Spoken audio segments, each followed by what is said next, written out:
I have some notes and some things I want to talk with you about. First off, we're going through a tower. Anything that was not created on a clear, strong, stable foundation will be removed. And that can sound scary. The tower card in the deck is not a pretty card to look at. It can be jolting. The nervous system cannot like it, but it is always for realignment towards our highest and greatest good. So there is always a reason for it. And then I wrote down ants. These were visions that came to me. Um, Ants crawling through the house, which can mean ants can carry like 10, I don't even know, like a way more than their body weight. And so they are working. Ants are always working. So we're working on projects, getting things going that need to be going with all this Aries energy. There's this really intense time of initiation, of really putting new ideas out there, new projects, creations, passions, anything that you like to do. This is a good time to start start a channel or a business, or start working on a project that you haven't started working on yet. Then I wrote down death, which is interesting. Um, this can be an ego death. It can be a death of the identity of self. It can be expanding and opening up to the infinite. Things die so that new things can be reborn. So there's a rebirth happening here. I wrote motorcycles and road trip. So the road trip can be short-term travel, can be, when we talk about road trips, we can also be thinking about Gemini energy, because Gemini is the house of short trips. So this could also be about communication. It could be about writing, maybe journaling, getting your thoughts on paper. Could be really, really helpful at this time to transmute some of that energy from worry, anxiety, and things that we tend to move towards when we look at the future. Because there's always can be this like desire for wanting to know how things are going to happen, and source is asking us to just really trust that the things are going to happen in a way that they are meant to. Then I wrote avalanche. So an avalanche could be a downpouring of information, of new insights, new opportunities. Things could feel overwhelming. When we talk about an avalanche, obviously we're talking about something that comes in quickly that you don't see coming. But it really is to propel you forward, because you have to move away from it. So it could be also energies that no longer resonate for you, get pulled away. You have to leave or move towards something else. And this is always for our benefit, obviously. And then I wrote hole and neon gems. I saw a picture of you diving deep into a very small hole. So it wasn't like a big cavity, or what is it called? Is it cavern? I don't know. I don't know.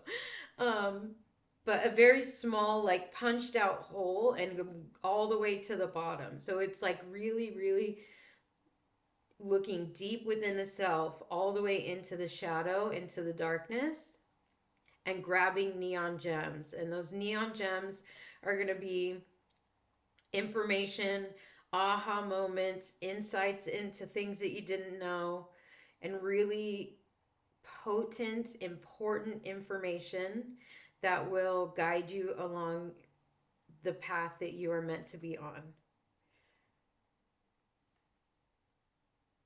Then I wrote ego death. So the first one was just death, and the second one was ego death.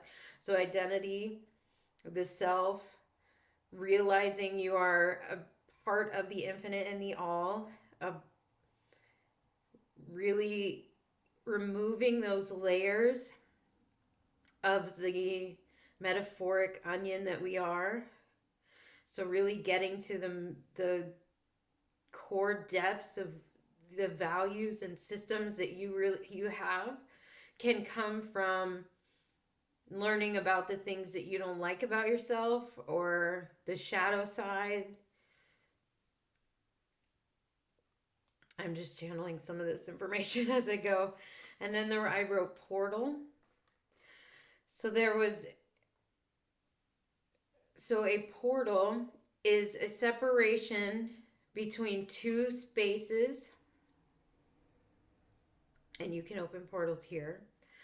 I wouldn't recommend doing that, but you can. But the self going into a portal is going to be the self going into another time. So it could be memories coming up of past experiences, other lifetimes, even.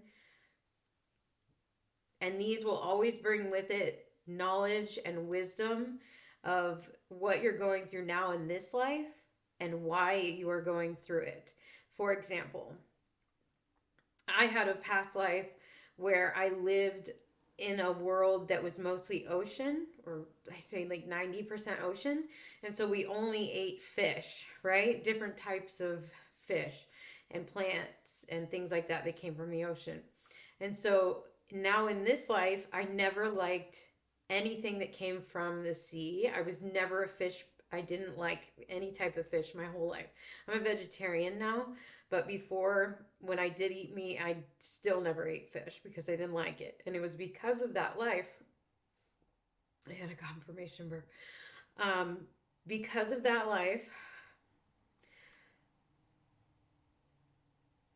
I had already experienced enough of that. I didn't want to experience it again in this life.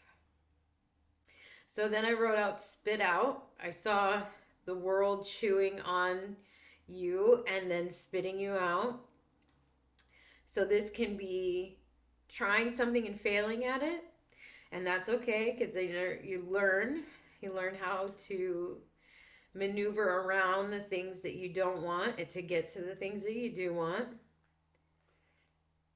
And then I wrote red flags, which can come in subtle ways when we're talking about red flags with people, with businesses, with corporations.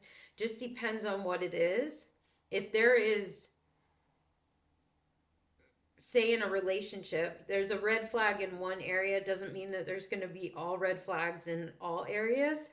But you have to keep that in mind, and you really have to weigh the pros and cons between, is this red flag in this area enough for me to stay connected to this person, place, or thing? And that's really important when it comes to choosing where you put your energy, because attention is energy. And so that will come back to you. So, do you want that type of energy to come back to you, or do you not? So, it's kind of up to you. And then wrote pushing up a boulder on a hill with some resistance. So that's getting things done. That's like moving up the mountain slowly but with some resistance, right? There's things in our lives that are hard for us to change, and so there'll be some resistance, like negative patterns or habits, things that we want to let go of that are hard for us. There is some resistance there. For me, I vape still. That is a habit I am trying to let go of. There is resistance there because I've done it for so long that it's become wrapped up in the neural pathways in my brain, and it's become something that I hold on to, and I really am trying to let that go. So that's an example, but that can be negative patterns of any type. It could be thought patterns, it could be anything. And then I put bumper cars on a road. So bumper cars on a road, cars are, in my viewpoint, confirmation on my phone. In my viewpoint, cars represent the body.